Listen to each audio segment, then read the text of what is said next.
At the very core of trust, it's a full contact sport. 55% actually of what we communicate is dependent on what our bodies are doing. Can you imagine going to work and able to be completely who you are without any kind of fear of retribution? It is the leader who sets the tone.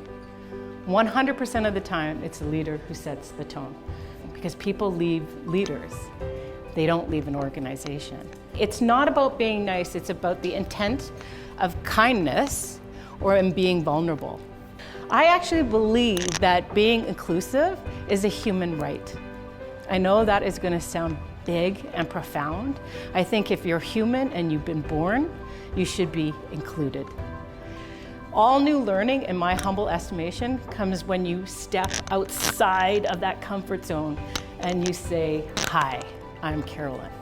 I've been thinking about what are the implications of what I call the on-demand culture on building relationships, trusting relationships, creating psychological safety. Fish have water and people have culture. It's in and around us. I think during the pandemic we saw the humanness in one another, but here's my great concern, is that we're going back to goals.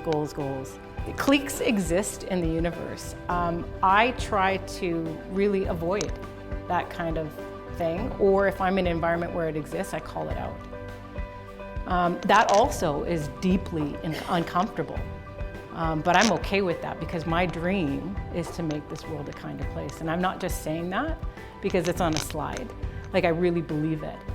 And when I see some kind of injustice where someone else is being treated unkindly in the clique, competitive, all of that, I also feel it's my obligation as a human being to call that out.